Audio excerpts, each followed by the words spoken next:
Hi friends, ഞാൻ ആദ്യമായി ഒരു യൂട്യൂബ് വീഡിയോ തുടങ്ങുകയാണ്. അത് പാചകത്തെക്കുറിച്ചുള്ള വീഡിയോ ആണ് ഞാൻ ആദ്യമായി ചെയ്യുന്നത്.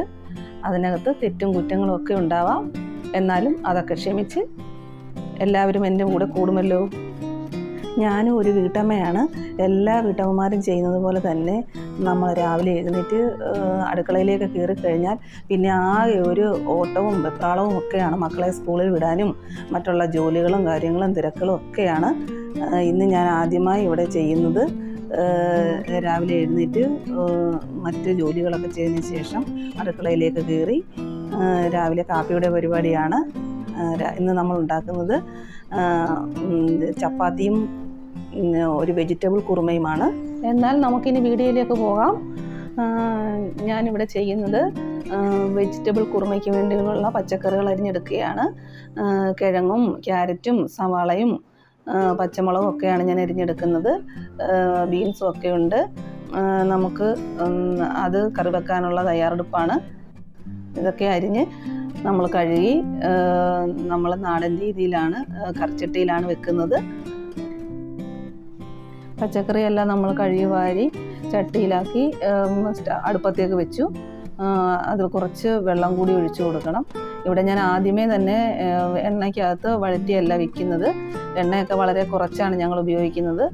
അതുകൊണ്ട് തന്നെ കുറച്ച് വെള്ളം ഒഴിച്ചു അല്പം ഉപ്പിട്ടു അല്പം മഞ്ഞൾപ്പൊടി ഇട്ടു അടച്ചു വെച്ച് വേവിക്കുകയാണ് ചെയ്യുന്നത്.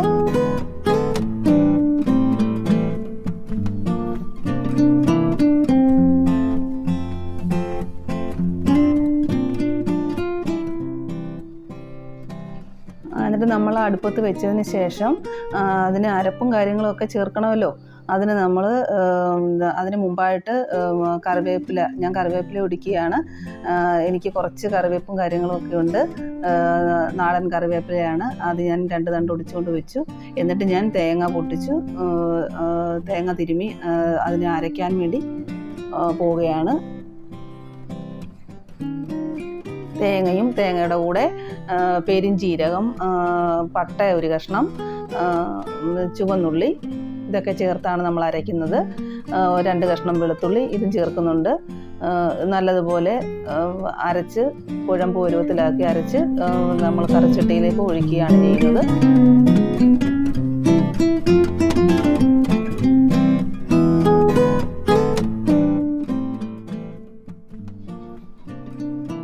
കറിക്കുള്ള അരപ്പെല്ലാം റെഡിയാക്കി വെച്ചിട്ട് ഞാൻ നേരത്തെ തന്നെ മാവെല്ലാം തയ്യാറാക്കി വെച്ചിരുന്നു.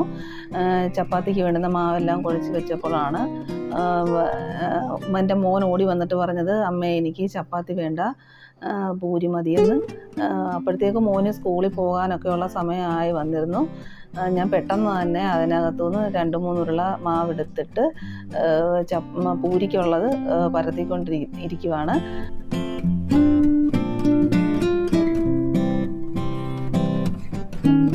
പെട്ടെന്ന് തന്നെ ഞാൻ പൂരി പരത്തിയിട്ട് പെട്ടെന്ന് ചട്ടിയെടുത്ത് അടുപ്പിൽ വെച്ച് എണ്ണ ഒഴിച്ച് തിളച്ച് വന്നപ്പോഴേക്കും പൂരി എടുത്തിട്ട്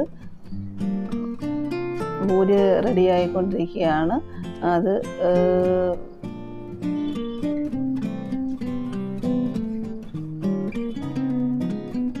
തിളച്ച എണ്ണയിലേക്ക് നമ്മൾ പൂരി ഇട്ടപ്പോൾ അത് ചെറുതായി പൊങ്ങി വരുന്നുണ്ട്. അത് തിരിച്ചും മറിച്ചും 2-3 പ്രാവശ്യം ഇട്ടതിന് ശേഷം അത് പൂരി ഒരു പ്ലേറ്റിലോട്ട് മാറ്റി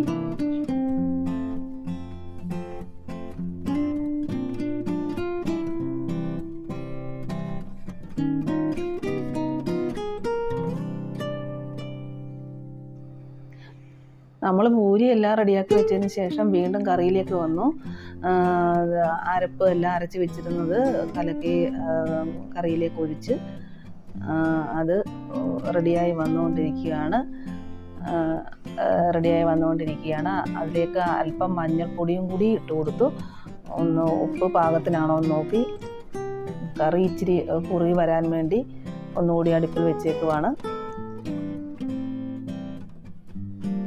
അരപ്പെല്ലാം ചേർത്തതിന് ശേഷം നമ്മൾ അല്പം മഞ്ഞൾപ്പൊടിയും ഉപ്പും കൂടി ചേർത്ത് അല്പം മല്ലിപ്പൊടിയും ചേർത്ത് ഇളക്കി യോജിപ്പിച്ച് വയ്ക്കണം.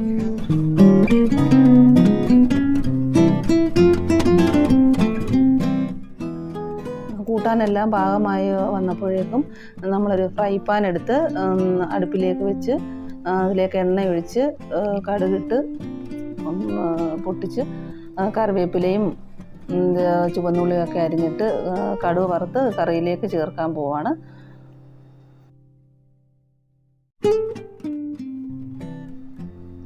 കടുക് വറുത്ത് നമ്മൾ കറിയിലേക്ക് അത് ചേർത്ത് കൊടുത്ത് ഇളക്കി യോജിപ്പിച്ച് ഒന്ന് ഉപ്പുമൊക്കെ ആവശ്യത്തിനുണ്ടോ എന്ന് നോക്കിയതിന് ശേഷം നമുക്ക് സ്റ്റൗ ഓഫ് ചെയ്ത് വയ്ക്കാവുന്നതാണ്. കറിയിലേക്ക് അല്പം ഗരം മസാലയും കൂടെ ചേർത്ത് യോജിപ്പിച്ചെടുക്കാവുന്നതാണ്. അങ്ങനെ പൂരിയും കറി ഇവിടെ റെഡി ആയിട്ടുണ്ട് കൂട്ടുകാരെ. അങ്ങനെ മോനെ പെട്ടെന്ന് സ്കൂളിലേക്ക് പൂരിയും കറിയും ഒക്കെ കഴിപ്പിച്ച് വിട്ടതിന് ശേഷം ഞാൻ പിന്നെയും ഓടി വന്ന് എനിക്കും ചേട്ടനും ഒക്കെയുള്ള ചപ്പാത്തി ഉണ്ടാക്കാനായി തുടങ്ങി. ചപ്പാത്തി പെട്ടെന്ന് തന്നെ ചപ്പാത്തി ഉണ്ടാക്കി ചപ്പാത്തിയും കറിയും ഞങ്ങൾ കഴിച്ചിട്ട് പിന്നീട് എനിക്ക് കുറച്ച് തയ്യലും കാര്യങ്ങളൊക്കെ ഉണ്ട്, അതിന് വേണ്ടിയിട്ട് ഞാൻ മാറി. അങ്ങനെയാണ് കൂട്ടുകാരെ ഇന്നത്തെ രാവിലത്തെ പ്രഭാത ഭക്ഷണത്തിൻ്റെ വിശേഷങ്ങൾ.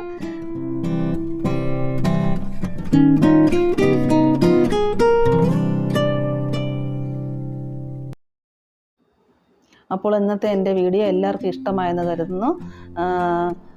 എല്ലാവരും ഇതൊന്ന് വെച്ച് കഴിച്ച് നോക്കുക, എന്നിട്ട് അത് കമൻറ്റിലൂടെ എന്നെ അറിയിക്കണം. അപ്പോൾ എനിക്ക് സബ്സ്ക്രൈബ് ചെയ്യുക, ലൈക്ക് ചെയ്യുക, ഷെയർ ചെയ്യുക, കമൻറ്റ് എന്ത് തന്നെ ആയാലും അത് എന്നെ അറിയിക്കണം.